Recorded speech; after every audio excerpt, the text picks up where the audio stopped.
Concentré pour génn c'est compliqué mais dina génn tellement moo ngi bëgg a génn gis nga ko moo ngi concentré pour tàqale yaramam bi ak ndaw si génnal ñii la dina génn gis nga ko moo ngi bëgg a tàqale gis nga ko moo ngi forcé pour génn gis nga ko moo ngi forcé gis nga ko dina génn nag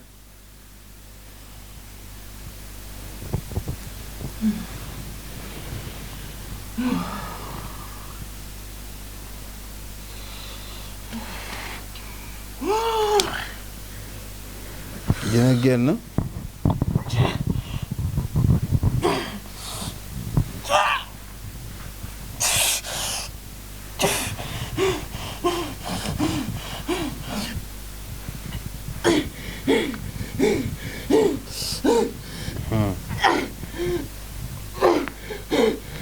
lii yëpp c'est important pour ñiy seetaan xam ne mbir yi yombul parfois nga dajeek jinne yi nga xamante ne dañuy kale mbir yi yombul de nga ko dina génn nag dina xaw a metti tuuti waaye dina instant bi jinne baa ngi bëgg a génn waaye xaw na kale tuuti mais dina génn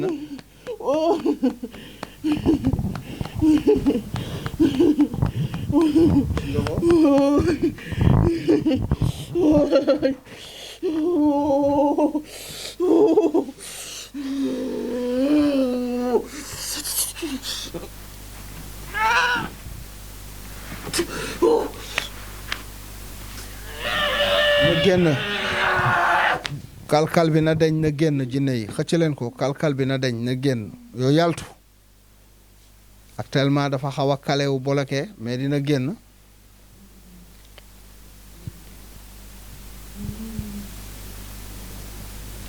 gis nga ko dafa kalewu waaye dina génn nag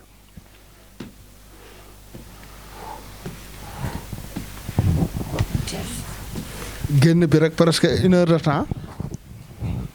génn bi rek 1 heure de temps la presque génn bi rek presque 1 heure de temps génn bi bokkul ak sànq génn bi rek ni mu yàggee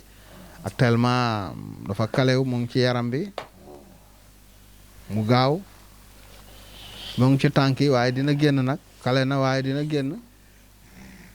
xëcc leen ko mu génn jinna bismillah di leen ko mu génn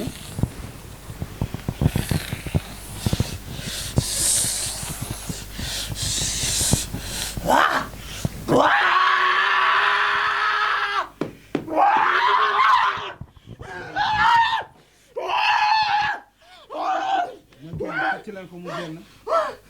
ñoddi leen ko mu génn xëcc leen ko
这真保持紧张，不摸就摸。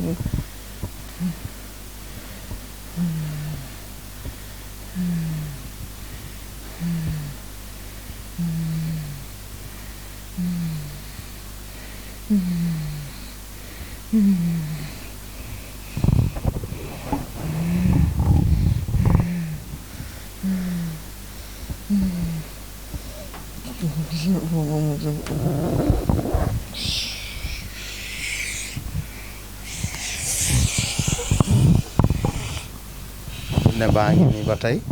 dina génn dafa kalewu tuuti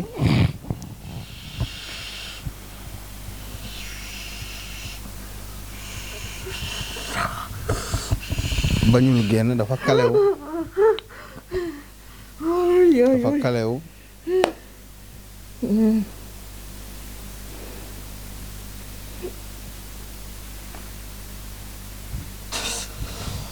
génnal gis nga ko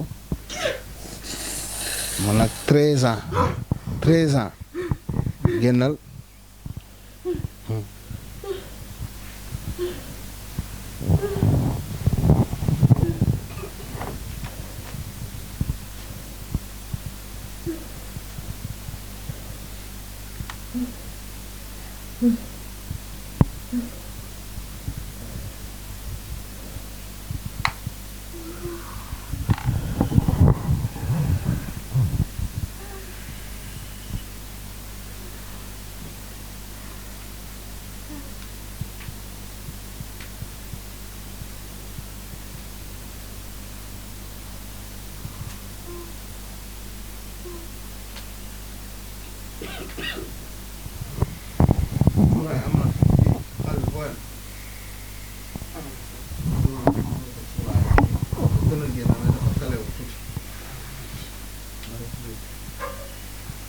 tellement jinne bi dafa kalewu mais dina génn ñu door ko suñ cuuraay moom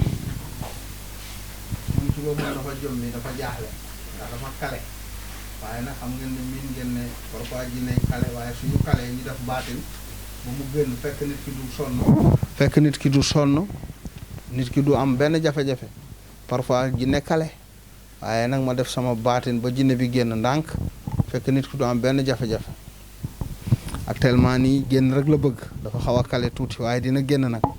lii tamit c'est normal ñuy seetaan xam mbir yi yombul parfois jinne bëgg a génn mu xaw a kale ci yaramu nit ki ma def baatin ba laqati ko mu daal di génn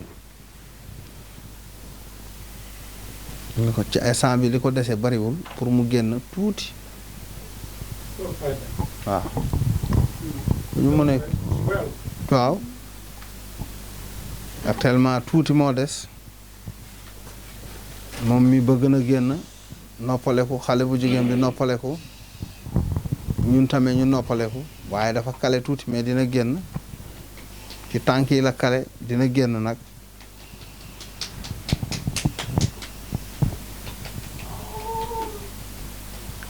bañul bu doon bu bañ la ñu defal ko bagage waaye bañul bu doon jinne bu bañ lu ma génn dañ lay defal bagage waaye moom bañul bëgg na génn dafa kale gisoo léegi nag ci la ñuy def baati ndànk-ndànk ba mu mun a génn te xale bi du am benn problème jinne yow yaa ngi fan nga kale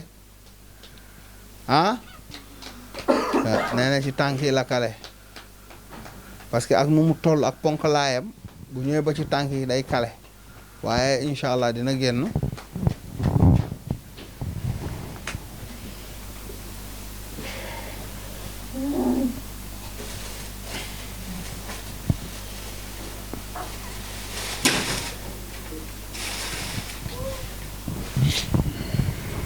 macha allah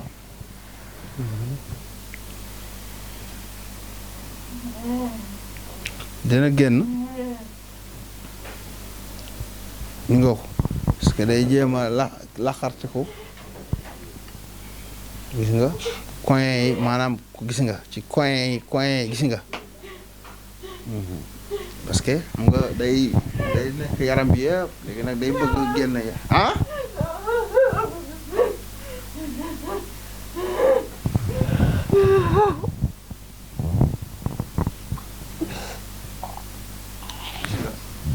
yëpp moom nga defoo pour génn day concentré pour génn gisoo dina génn dafa ba yàgg ci yaram bi nag mooy mel ni kol kii crési nu muy kole woo parfois sa loxo ni nga bëgg a dindi mutta parfois noonu lay mel nag waaye nag ñun diñ ci def baati ndànk-ndànk ba affaire bi dañ dina génn nag benn guddi la 4 heures.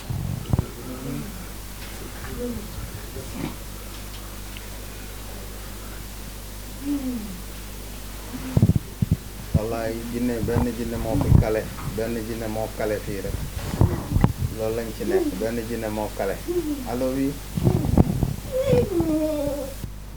wallaay dafa am jinne bu kale ñun tey ñun ñëpp dañoo fanaan fii tey benn jinne moo kale dafa bëgg a génne waaye dafa kale wu ci lañ nekk nii nag xam naa ne ci kanam rek incha allah moo pare fii dinaa ñëw wallaay depuis suba lekkuma dara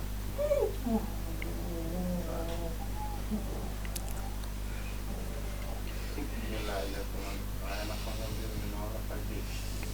boo xasee ba nekk ci waar bi ñëw doo dicteur mais ci kanam tuuti la incha allah dina baa ngi génn am ngeen kii lekk ngeen dal mënu leen liggéey bi dafa yéeme lii tamit c'est important nit yi seetaan xam ne mbir yi du yomb parfois nga gis jinne bu ponkal bu demee bay waaj a génn mu kale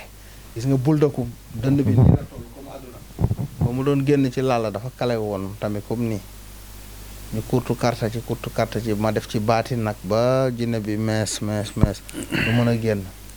gis ngeen tamit xuray si tamit noonu la kale woon ci mayram mooy deuxième ambassade iblis dafa kale woon ci mayram moom it noonu laa def ba mu génn gis ngeen tamit awa parce que jinne boobu moom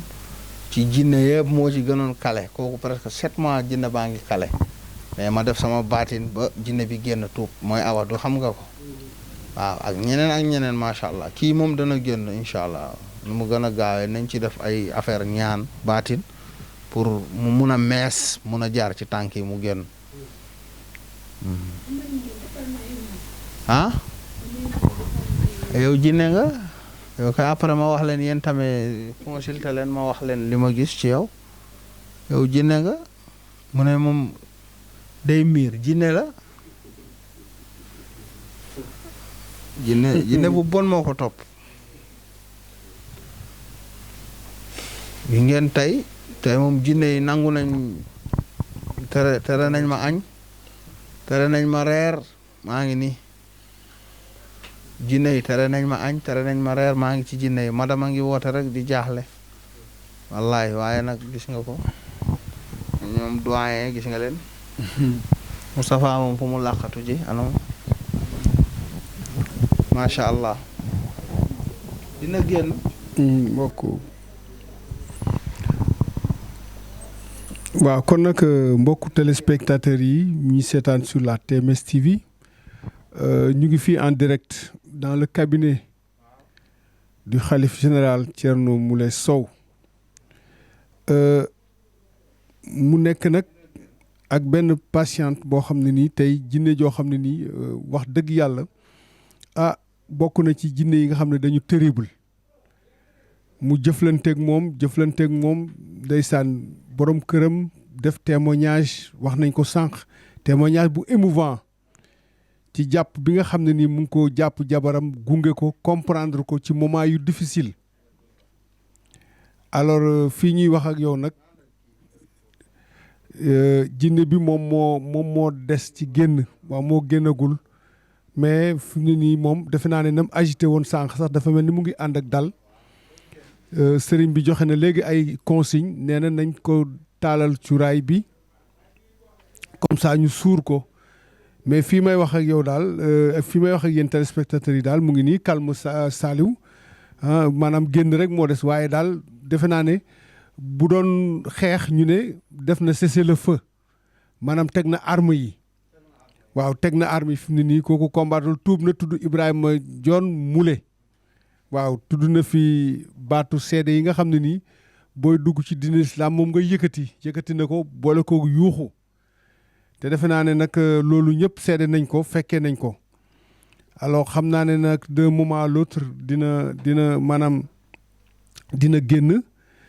sëriñ bi nag dañ koy jaajëf rek parce que dégg nga léegi la reine ndeysaan di woote ndax xam nga ku toog ci suba ba léegi amul benn bool wala palaat bu romb dugg fii pour mu xewlu fi mu toog fii la toog rien que rek pour dimbale askan wi tey boo xoolee 4 heures du matin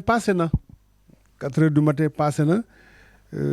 moom waaye lii nag moom du luñ ne guléet maanaam di def ay nuit blanche lii moom defe naa ne tàmm na ko ndax mission la boo xam ne ni yàlla moo ko jagleel pour mu dimbale askan wi mission la boo xam ne ni daf ko xam responsabilité boo xam ne ni daf ko xam di ko assumer ndax mënoon na ne man kat am na heure boo xam ne nañ ma bàyyi nag ma dem dallu ji ma dem waaye du ko def dafay toog nekk ci liggéey bi muy liggéey bu jafe liggéey boo xam ne nii wax dëgg yàlla képp koo gis di nga xam ne lii yombul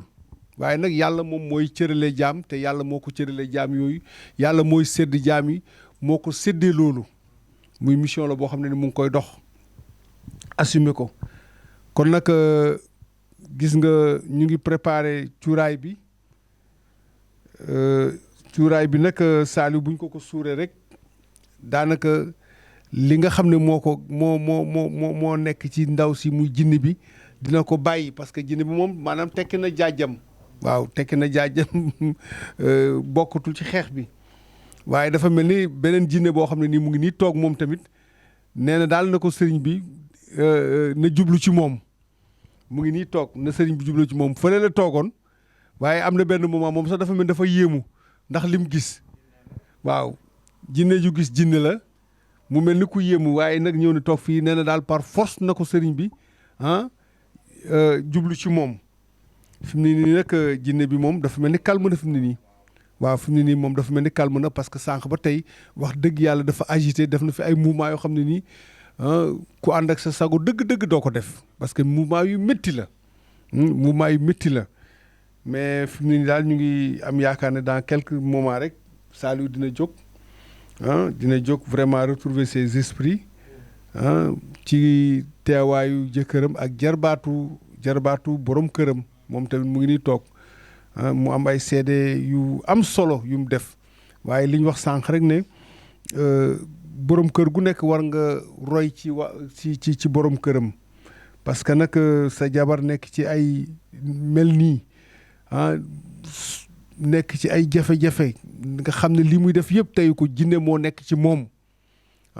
léeg-léeg ñu toog xëy mu ne la may ma suma baat waaye nga xam ne rek kii li muy def teyu ko parce que jëmm jee fi nekk mais dafa am leneen loo xam ne moo gën a fort nekk ci moom moo koy defloo moo koy waxloo mais yooyu yëpp nga ànd ak dal rek comprendre ko te xam ne rek yàgg yàlla dina la orienté foo xam ne ni boo fa demee maanaam sa aajo dina faju te moom nee na loolu gisoon na ko sentiroon na ko parce que nag yàlla mooy programmé nee naa ñun doomu aadama dañuy dem ni rek mais yàlla programmé na lépp teg bés bu set mu won ñu ne lii laa programmé tey àgg nañ ci donc lii laay def te defe naa ne loolu la wanewaat fii muy nag affaire franc-maçon yi Saliou parce que nag dañu bëri doole parce que ils sont hyper puissants bari nañ doole am nañ kàttan te am nañ alal te xam nga àddina bi léegi daanaka bu ñu waxee doole rek alal la tax fan yële gis nga franc-maçon bu góor bi fi ñëwoon kooku moom defe naa ne ba léegi damay xoolaat image yi dafay nekk ci sama bopp surtout ba mu ne keroog génn leen ngeen bàyyi ma jinne jooju génn leen ngeen bàyyi ma wéet ak sëriñ waaye la ca topp yëpp gis nañ ko ci image yi keroog sëriñ bi fële la teg grand boobu bi am neneen nu mu jëflanteeg moom soxna si tamit tëdd nii franc-maçon la jinne franc-maçon la dégg nga ko muy làkk fi ay wax yoo xam ne nii kenn xamul waxu lan la vraiment làkk boobu moom rek moo ko xam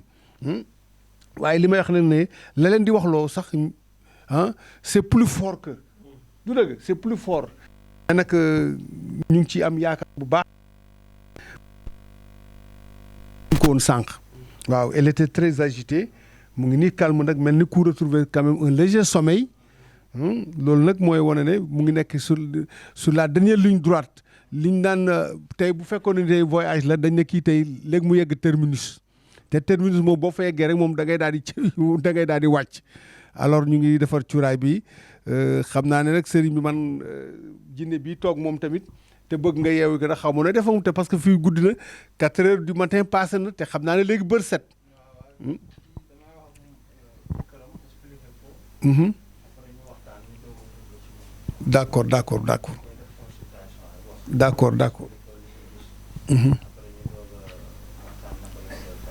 d'accord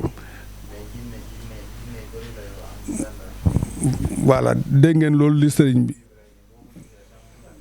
dëgg la parce que nag jàngoro moom olof yi dañuy wax ne bala nga ko faj il faut nga xam ko diagnostiquer mooy consultation bi sëriñ bi di def waaw jinne yi waaw da lay consulter xam li war ci yow xam fi muy jaar ak yow xam ni parce que nag jinne bu nekk ak na nga koy attaquer te bala nga ko attaquer il faut nga xam adversaire bi xam foo koy jaar pour mun ko terrasser loolu nag mooy consultation bi muy def nee na dina jublu ci affaire ndaw si bu waxtaanee aussi tamit kilifaam parce que nag fii aussi tamit doo ñëw nii rek da ngay ànd ak sa kilifa ànd ak sa accompagnant parce que fii nee naa la dafay liggéey dans la transparence gis nga ko léeg-léeg sax dafay ubbi buntu bi génnee benn haut-parleur ña nekk ci biti di vivre en direct li nga xam moom lay def nii ci biir pour te dire que ne amul dara loo xam ne nii rek moom vraiment dina ko def di ko nëbbut li may wax ne sëriñ bi dafay travailler dans une maison de verre xam nga maison de verre moom boo ci nekkee ku toll à 1 kilomètre daf lay daal di séen loolu nag mooy tey télévision bi nga xam ne tey créé na ko muy TMS TV tey muy accompagner de rendre visible ce qu'il est en train de faire au vu et au su de tout le monde wax dëgg yàlla Saliou gisaat nañ fi maanaam ñun sax yàgg nañ gis lii mais chaque jour nga gis ak naan da nga yéemuwaat ci yàlla mais man li ma neex toujours ci sëriñ bi rek mooy du fëgg dënam bu loo wax rek mu jël maanaam cër bi delloo ko sunu borom bi delloo ko sangu-sang yi defe naa loolu am solo la parce que nag yàlla moom mooy maye mooy jox jaam ñi waaw donc sëriñ baa ngi mu ngi koy xool fi mu ne nii waaw nee na nañ ko bàyyi mu tëdd mu ngi dallu waaw nañ ko bàyyi mu dallu Saliou defe naa ne tu peux faire le résumé c'est vrai de ce que nous avons vu ici avec ce djinn qui a été dans une certaine période très agité insaisissable au vu de son mari quand même qui a été très calme et très croyant aussi. Croyant parce que lui déjà il avait vu en rêve que c'est le marabout qui allait soigner son épouse. Il l'avait vu en rêve et puis il ne s'est pas trompé. Parce que quand il est venu, ça veut dire quoi? Ça veut dire qu'il a frappé à la bonne porte. La bonne porte, c'est ici. C'est pourquoi il est soulagé. C'est un mari soulagé, mais aussi qui doit servir d'exemple à tous les maris, quand même, pour comprendre leurs épouses quand elles sont dans un certain état. Parfois, quand elles réagissent, c'est pas parce qu'elles ont envie de réagir, parce que c'est pas parce qu'elles n'ont plus envie de rester dans le ménage, mais c'est parce qu'elles sont guidées par des démons, elles sont guidées par des esprits plus forts que ces gens-là, alors qu'ils les poussent quand même à même parfois essayer de casser le mariage. Donc, il faudrait que les hommes fassent preuve de patience,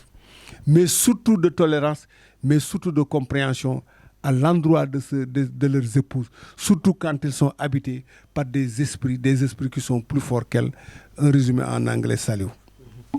Des esprits qui sont plus forts qu'elle. Et là, actuellement, nous parlons de cet esprit, donc, Doyen Aziz, qui est un franc-maçon, donc, qui s'appelait, donc, Koudougou, et qui a finalement été converti en l'islam par le Khalif général des djinns, qui lui a donné le nom d'Ibrahim Nyon Moulé. Maintenant, il était en train de sortir, l'esprit qui prend la forme d'un serpent, donc, était en train de sortir. Mais puisqu'il est vraiment géant, il s'est bloqué un peu donc, au niveau des pieds. Donc c'est ce qui se passe actuellement. Donc le Khalif général des djinns risque d'utiliser un peu l'encens volcan Johnny Johnny, donc tout simplement pour faciliter tout simplement la sortie de cet esprit une bonne fois pour toutes. Ladies and gents, dear followers of TMS TV, that's what is happening right now. This very spirit whose name was Koudougou, was just converted to Islam by the Khalif General of the Jinn, who has given him the name of Ibrahim Nyon Moulé. So Ibrahim Nyon Moulé, then, who is taking a form of a snake, is just being made out by the Khalif General of the Jinn, but he is a little bit blocked in the feet of this very lady. That's why right now the Khalif General of the Jinn will be using the volcan Johnny so as to permit the spirit to get out once for all from the body of this very lady. So that's what is happening right now. So we'll be coming back. We're just using just letting the Khalif General of the Jinns use the volcan Johnny so as to permit this very spirit to get out from the body of this very lady. Mashallah mbokk yi, gis ngeen nu ñu sonnee ci moom plus de 2 heures de temps jinne baa ngi bëgg a génn mu të dafa kalew dafa ponkal dafa kalew plus de 2 heures de temps tuubal nañ ko jinne bi nangu na génn fexe na def effort lu ne pour génn problème la ma def nag baatin ñu def ko cuuraay ma ne nañ ko suur ba ñu ko suuree xataraayu na def na lu ne ndax ak am doole kër gi dafa yëngu actuellement jinne boobu génn na mooy jinne buñ tuddee Ibrahima papay xale bu jigéen bi macha allahu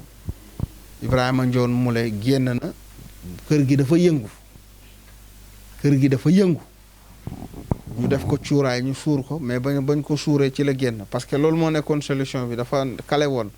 foog ñu suur ko rek jinne bi génn macha allah. waaw mbokku téléspectateurs yi ñuy suivre sur la TMS TV li olof di wax ne taal bu tëyee tàkk fu nekk lañ koy uppee defe naa ne sëriñ bi sànq bi ñuy quitté daf ne daa fa jóg daal ne defar leen cuuraay bi ñu suur ko maa ngi toog ci kaw maag Saliou ma dégg bruit bi ma ne ko Saliou dégg nga li ma dégg mu ne ma dégg naa ko koñ ndekete boobu jinne bi nag moom mooy génn waaw alors donc sëriñ bi na mu ko waxee woon noonu la ko defee neewoon na jinne bi dafa rëy dafa ponkal te génn yombul mu ngi ci tànk yi bi muy génn gis nañ ko tànk yi sax mënul dox ñu di ko diri waaye defe naa nag sant yàlla parce que génn na mu ngi nii toog vraiment mu ngi làmbaat tànk yi mu ngi làmbaat tànk yi fi mu ne nii parce que nag xam nga tànk moom mooy nit du dëgg te defe naa ne kii ñu gis moom xaw ma kan waaye moom day jébbalu na waaw jébbalu na maanaam dégg ngeen ko tur bi ñu ko jox Ibrahima Njoon Mule noonu la tudd dugg na ci diine l'islam waaw ndaw si nag mu ngi nii toog ak borom këram ak jarbaati borom këram waaw ñu gunge ko vraiment taxawu ko taxawaay bi nga xam ne moom la borom kër war a taxawoo soxnaam lii nag muy exemple boo xam ne nii war nañ ko méditer waaye sëñ bi dañ lay jaajëfal rek ndax sànq wax naa ko ci soo ba léegi yaa ngi toog nekk ci askan wi pour seen maanaam seen itte nga def ko sa itte loolu nag ndamoo ko mission la boo xam ne ni sunu borom bi moom moo la ko jox nga xam responsabilité boobu te yaa ngi koy assumer donc def naa ne lii ngay def nii moom yàlla mi tax nga di ko def yàlla na la yàlla fay lii nga gis ci lu koy sa njort en tout cas kontaan nañ trop xam naa ne damay jegewaat ci sëriñ bi rek vraiment moom aussi vraiment di ko féliciter di ko encourager parce que nag ku jar a encourager la ku jar a féliciter la waaw sama sang laay wax de ah kontaan nañ waaw lii nga gis nii moom xam naa ne yow war nga ko mën a commande parce que nag sànq dama la doon laaj nga ne ma mën a gumaa wax ne tekk noppi waaye nag def naa fi mu ne war ngaa mën a wax def fi mu ne nii. waaw dañuy delluwaat di wax alhamdulilahi rabil alamin rek waaw ndaxte boo gërëmul nit doo gërëm yàlla waaw te di gërëm jëmu ju tedd ji du dama toog mu toog mu koy gërëm boobu gisuma ko ndaxte yàggoon na trop diir mu nekk lu diir man nagu dogal trop mais yàlla sunu borom mi nga xamante ne nii mooy gindi jaam ñama doon ñaan li duma leen xarab joomul ne seen xam-xam foofu la toll woon seen maaxaama foofu la toll woon àddina nag ku si nekk da ngay def li nga war a def rek waaw mais nag jagle dafa am te kii dafa am jagle suñu borom na ko jaami nangu mu noppal leen mais bu ñu ko nanguwulee da leen di sonal rek waaw ndaxte comme ni mu koy waxee rek king of the king beneen affaire la gars yi mën ñu guñu koo comprendre nag waaw dama ne gars yi nañu xaar de waaw nañu xaar instant bii nag xam nga ati ci kanam rawli bët man ak bàyyi presse tout est possible parce que yonent yàlla Muhammad moo gaaw ci solution. waaw xam nga Thierno Moulay Sow man dama ko doon ooye Thierno Moulay solution tey moom nga dëggal léegi sànq am na ki la jiitu ànd ak jarbaatam jóge Touba muy moom tamit chauffeur de camion vraiment gis nga moom tamit sànq bi mu toogee ak sëriñ bi nee na daal sëriñ bi moom wax dëgg yàlla yàgg na koo gis waaye nag am na yaakaar trop ci moom parce que xam na ne am na lu ko yàlla may te loolu liñ naan weddi gis bokk ci léegi bu ñëwaatee ci soxna si maanaam état bi nga ko gisee day def naa dal na sa xel fi mu ne nii. waaw li ci gën a dal sama xel mooy que ni man naa ne jinne bi doon nelaw waaw mais sanga bi moo ko yee. dëgg la. mosta feeñ ñi newoon ci moom xamoon naa leen waaw maîtriser naa leen ñoom ñëpp mais kii mosta feeñ mais jour bii mu ñëwee fii mu sëñ bi jox ma garab yi na ma demal ma dem laalu ma garab bi ma ne bàyyi noonu quoi comme dafa sonn naa bàyyi ba suba quoi après ma xool nan laay def waaw ndaxte mooy li ñuy wax rek waaye yàlla boo ànd ak moom da ngay noppaleku waaw te kii xam nga suñu borom a ko tànnal boppam mu nekk jagle waaw ndaxte saytaane du ku nekk lay nangul te bu demee ba saytaane du ko sujootal Sénégal ay xalaataat daal nit ñi ñëw fii fu nekk la nit di jógee man waxuma la sama bopp avant man am na ñeneen pour nit ñi ñu yeewu te xam ne sanga bi dafa am jagle suñu borom waaw te lii nag ku mu la leerul bu la yeewoo rek yow moom na nga taf na toog noppale ku quoi ndaxte jinne bii mosta fes fenn mais dana ma ay li nga ma jox nii lan la wallahi walazim ba su keroog ni mu commencé di wax congolais ci foofu la commencé di révéler yu bëri am na yoo xam te ne sax waxu ko am na yoo xam te ne waxu ko fii nii xam nga mu ne ma nag xam nga sutura dafa baax du lépp la ñuy wax moom jinne bi si wàllu boppam wallahi walazim photo bi mooy photo yi na fi bi mu jëndee dafa ñëw ba si photo bi mu jébalu muy wax ak am na mbooloo bu muy waxal quoi boo gisee ni muy wax nga xam ne moom waxul kese waaw mu wax ba ñëw sujjoot raam jégalu ne maa ngi jégalu na ma kii nii maanaam kii yàlla xam nga waa yàlla ko sampal boppam boogu mu ngi wax laakaam mais après am na xam te ne bu ñu la ko liyaaree rek doo muuma mais bu ñu la nii xam na la après lañ la wax wala suba xam nga mu xool ko ne ma ma ne moom ma kii waaw ma xam ne kii waaye sunu borom la maanaam loolu mu xam loolu la ma doon wax foofu après nag si la ñëw di wax olof di wax man ma kii sénégalais xamuñu ko bu ñu ko laa xam nag c'est trop tard mun ma sénégalais bu ñu ko laa xam c'est trop tard wallahi walazim waaw man formation astafurlah formation laa woon ci même jour foo tey ci mais mu tuube ci sëñ bu pare foo tey ca kër ga mu nekk yoo xam te ne ay nitu yàlla mu dem ci ñëw it jébalu ay tur yàlla yoo xam te ne nii dafa dañu ko dessiné ci kër gi mu ñëw it raay jébalu ne dugg na ci lislaam waaw ndaxte ku mel ni kii mu ne mosu ko gis ci àddinaam moom jinne bi mooy wax de du samay wax waxu jinne bi laay nettali te lii da ko firnde waaw te bu loolu jiitoo mooy que ne li ma dund fii keroog ci kër gi façon bu nekk jëm na ma ko def pour man ma ànd ak tàggalu ko sama sago waxal na ko boppam ne li mu fi bëggoon man ma paralyser fi ci kër gi yaa ngi dégg mais yàlla du seetaan loolu moom waxal na ko boppam ci làmmiñam wax dëgg yàlla damay dool di ko sant di ko gërëm di wax na daal sama kontaante ak sama mbégte ak sama cofeel ci moom yàlla rek laa koy seedal te yàlla laa koy bàyyil ndax aw mënuma ko fay te mbindeef mënu ko fay ndax li muy defal mbindeef yi wallaahi ñu di ñaan yàlla rek bunti gën a ubbeeku lu ñu ko jox doyul sedd yàlla waaw. bu ñu ñëwaatee ci sa digganteeg sa soxna parce que nag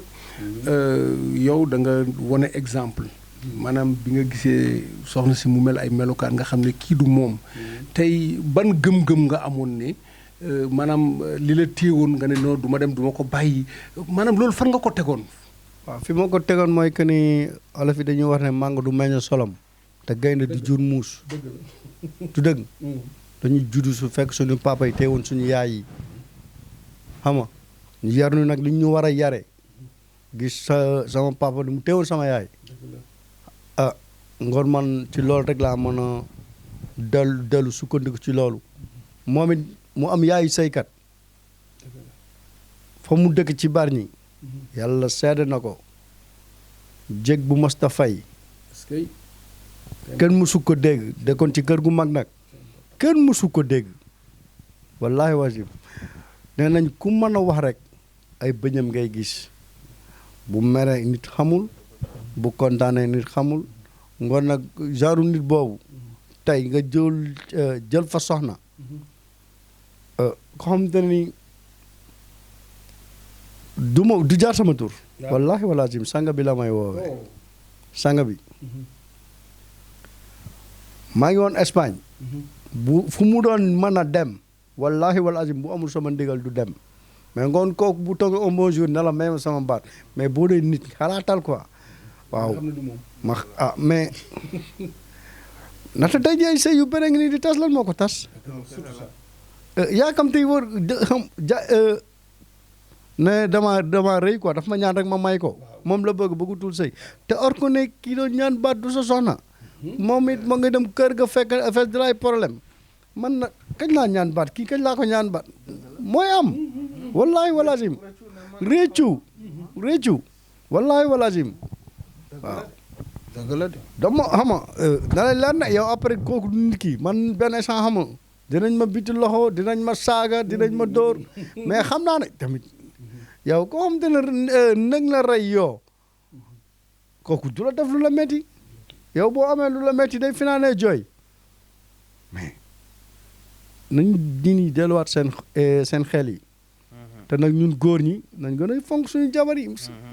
yow kii la jëlal say doom mu feebar nga daw gore woow waaw yàlla ma yàlla baal ci baat bi ci télé laay waxee mais kii tas say mbokk xam ne yoomuloo mais kooku tey ji yow boo ko jàppul kan ngay jàpp man mu paralysé mu patt mu laagi laa ci yemale dañuy deewandoo wallaahi wala jim loolu rek lañ fi am amuñu fi leneen dëgg la di gërëm sang bi di ko ñaanal yàlla jërëjëf ci yoon bi mu tegu boobu ba léegi sa kanam rek am ay mbiram amul tànk ginnaaw sama mag bi loolu la ma yóbbante ci yow jërëjëf nee na ma mbiru Thierno wallahi wal azim amul tànk ginnaaw te li nga nekk ci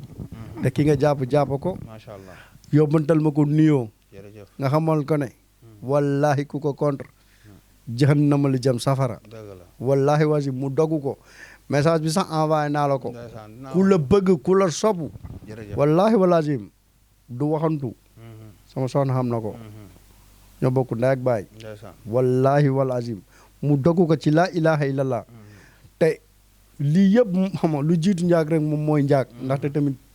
man awma ku dul samay mag man ku leen laal ma te ñoom laa ñooy sama xalifa ci kaw suuf gisuma yaay gisuma baay du dëgg gis nag coono bi ñu doon am ci man suba ngoon guddeeg bëccëg di ma ñemental na imaginal liggéeyu géej nga fi naa ne liggéey bu bët set di daj ay coono ñëw sa kër mënuloo nelaw nekk sa soxna bu heure liggéey jot nga demaat reyaat sa bopp dama doon tëgle 3 jours yoo xam te ne du ma ko gëm bët ni may ñëwee sama kër noonu laay nekkaat sama soxna ba may dem te instant bi may dem day fekk dal na mu tëdd di nelaw yàlla dama may defal sutura ci moment boobu mën naa ci dem géej ba ñëw fekk ko après mu su ma duggee rek mu yëngu da doon dem ba benn instant maanaam di doon def yëfu jaxase yoo xam te ni doo comprendre mais yàlla may ma dal ko xamante ni dinaa ko comprendre man ko jàppale ndaxte boo soutenir sa jabar sa njaboot nga sànni pour gars yi ñu delluwaat seen xel yi quoi indiwaat seen xel yi seetu ku mel ni yow jafe na nag waaw pour man moom xam nga c'est le number one waaw. mais situation bu mu mel ni ñaataat nga ko dund ak moom. waaw presque ñu ngi ci mois de mars presque 2 ans 3 mois bu ma juumul waaw. ñaari at ak ñetti weer waaw mais nag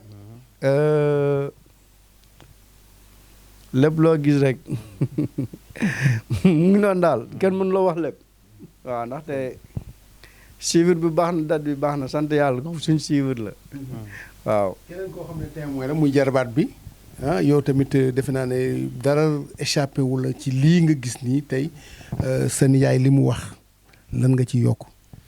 moom li mu wax daal man damaa jàpp ne loolu moo am daal presque moom ñoom ñoo nekkandoo woon. waaw moom saa yu doon dem géej bu teeree avant muy teer man dinaa xam buy dem dinaa xam waaw ndax buy dem dina ma ne maa ngi dem su pertee réseau dinaa xam ne instant bii nii mënatuma ko buy ñëwaat tamit dinaa xam ne ñëw na ba ku ko soxla sax man lay laaj ndax fan la nekk wala leneen li muy dund yëpp xam naa daf may naan maa ngi déconnecté ba may tëdd léegi man du ma teel a tëdd 2 heures 3 heures ma gisaat ko mu nekk en ligne mu leer na ne kii am na si lu mu nekk waaw moom wax dëgg fa neex yàlla jàmbaar la waaw wax dëgg fa neex yàlla waaw yow tamit ñu ngi lay sant di la gërëm waaw def nga lépp waaw noonu la macha allah kon nag kontaan nañ bu baax doyen kàddu yi rafet na vraiment jinne bi gis nga ko nu mu meloon ponkal la 13 ans moo nga xale bu jigéen bi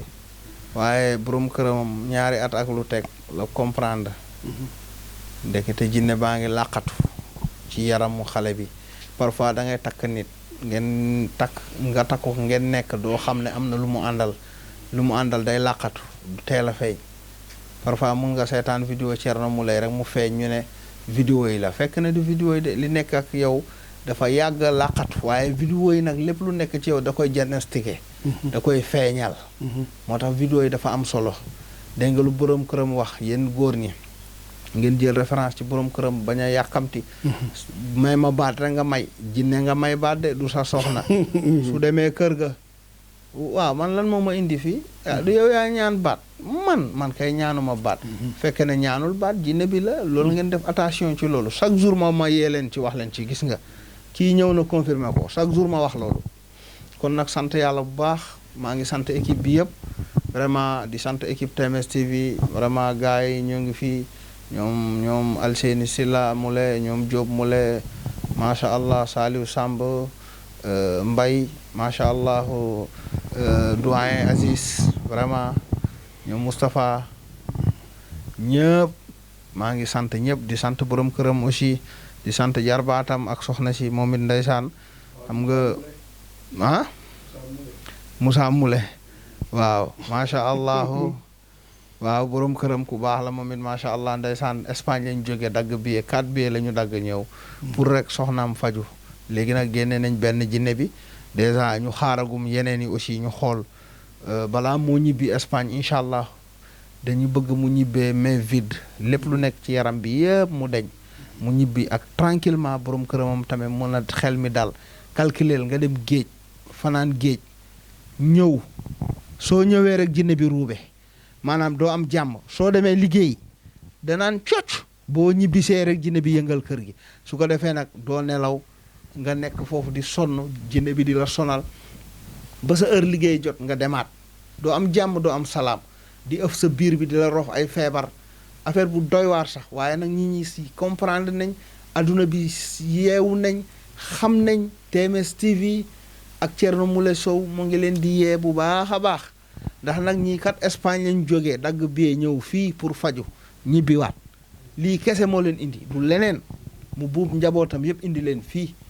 ne sëriñ bi maa ngi ñëw maa ngi dagg billet pour ñëw nga faj ma ak sama njaboot macha allah léegi nag ñu ngi ci jabar ji d'abord soxna saa ngi noonu mun nga am loo ko laaj en attendant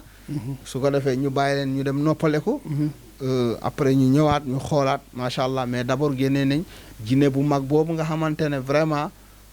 bu am doole la vraiment gis nga ko nu mu ponkalee kale woon ci tànk yi ñu door ko cuuraay bi rek mu daal di génn kon nag ñoo ngi sant yàlla bu baax di julli ci yonente bi sallallahu alayhi wasallam soxna si ñu ngi lay ziar. maa ngi dellu ziar. waaw bala may sax yow di la laaj d'abord dégg nga sa borom kër kàddu yi mu yëkkati sedde la ko lan nga ci tontu. sant yàlla rek di wax ne rek moom moo baax rek lii lépp moo nag ci bañ a fekk daal li mu wax yëpp loolu moo am waaw wax dëgg yàlla nekkoon na lu ñu sonaloon daal waaw amuñu woon vie de couple normal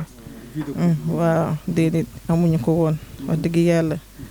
dañ doon nekk ci ay jafe-jafe yu metti sax wax dëgg yàlla waaye yàlla na ko yàlla dolli xolam muñ rek waaw di ko baalu àq bu baax a baax a baax a baax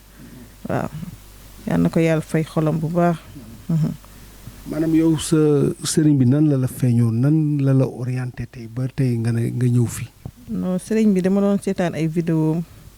waaw bu ma nit yi guddi yi sonalee ak jinne yi dama ko génte woon ñu may dàq bi ñu ma dàqee nag ma dugg benn kër ndekete kër sëñ bi la ma fekk mu toog nii comme nii rek mu fees dell ak leer mu weex tal léegi daal mu yor mu comme genre jaasi daal mu ne jinne yi boo leen njëgsee daal ma rey leen waaw ci laa toog noonu loo génte la woon sax te génte naa ko du ba dut boobu sax ak yeneen ñaar tamit sant yàlla rek léegi daal fi mu ne yëguloo dara sa yaram daal déedéet yëguma dara de waaw sant sëriñ bu baax a baax a baax a baax a baax wax dëgg yàlla ay vidéo am yëpp laay seetaan yàgg naa ko seetaan ke ñaanal rek yal na ko yàlla dooli jàmm bu baax a baax a baax dooli ko sutura dooli xéwal yi bu baax a baax a baax ci barka Muhammad rasulullah sallallahu alayhi wa sallam defe naa ne loolu leer na comme témoignage parce que dañ ne nettali ci làmmiñu borom dégg nga soxna si dégg nga borom këram dégg nga jarbaatu borom këram ñu jógee Espagne ñëpp xam na ni Espagne ak Ndakaaru sori na ay milliers de kilomètres la ak xaalis booy dépenser waaye nag defe naa ne rëccu amu ci sant yàlla rek moo ci war nit ñi te ñu ngi sant yàlla bu baax a baax a baax a baax a baax a baax donc dégg ngeen tamit parce que yàlla mooy orienté mooy tegtal mooy teg nit te yàlla orienté leen ci sëriñ bi parce que yàlla dafa programmer lépp teg lu nekk nag ak moment ba mu koy def ci ba mu ko soobee tey ñu ñëw fii dégg nga soxna si man day wax dëgg yàlla kontaan naa trop parce que sànq nag wax dëgg yàlla fii moom xaw nga fi jaxase tuuti ñëpp dañ jóg géewal la fii vraiment lu nekk def nga waaye sant yàlla rek di la ñaanal yàlla gën la jubale ak sa borom kër te nga muñ parce que nag defe naa ne am borom kër bu mel ni jafe na waaye yow tamit am soxna su mel ni yow jafe na parce que moom am na seede bu mu def ci yow parce que dañ ne doom ju jigéen jàngaanewul yaayam mooy royukaay te sa waajur wu jigéen moom la rendre hommage ci yar bañ la yar donc defe naa ne moom la mu téye xam na ko bu baax a baax a baax a baax a baax lancé na message aussi tamit mbokku góor ñi ci ñu téye seen jabar maanaam nit booy ànd ak moom mu am lu nekk ci moom nga yëg ko bul ko bàyyi parce que di ngeen def lu bari loo xam ne teyu leen ko dañ leen koy defloo parce que la daan réagir du yow sa jëmm la nekkoon ci yow moo la daan waxloo di la defloo bu doon keneen koo xam dafay xaddi day ñëw rek jël la demaat ba seen kër mbokk mu ne man ki ngeen ma joxoon kat am leen mënatuma ci dara waaye daf ko démissionné wul daf la téye waaye loolu yëpp nag ci kàttanu sunu borom jaarale ko ci jëmm ju tedd ji toog ndax yàlla moom moo xam wax nga ko léegi sëñ bi yàlla mooy jagleel yàlla moo ko jagleel nañ ko nangu parce que nit moom soo bëggee noppalu ci àddina boo gisee nit yàlla am lu mu def ci moom rek nangul ko loolu parce que suñu borom bi rek mooy maye. te ci waxam ci kàddoom toujours boo ko déggee dafay delloo njukkal boobu daf koy delloo yàlla te defe naa ne loolu am na solo trop am na solo trop Saliou donc tu fais un résumé. À sortir tranquillement parce qu'il a longtemps vécu dans le corps donc de la dame. Depuis 13 ans. Depuis 13 ans, donc c'est ça. Et son mari l'a su depuis 2 ans et demi. Donc finalement, comme le marabout l'avait dit, donc on a utilisé l'encens volcan Dioni Dioni et l'esprit est sorti donc librement. Donc l'esprit qu'il a eu à convertir en islam et qu'il a donné le nom de Ibrahima, donc Ndion Moulé. Donc finalement, tout est bien fini, bien. Donc la dame a pu témoigner donc de la grandeur de son mari. Son mari aussi a témoigné donc tout simplement. Donc tout simplement son mari a témoigné. C'est ça, a témoigné aussi de la grandeur, de la bravoure donc de la femme. Donc c'est ce qui s'est passé. Donc tout est bien fini. Alors ladies and gentlemen, we just trying to summarize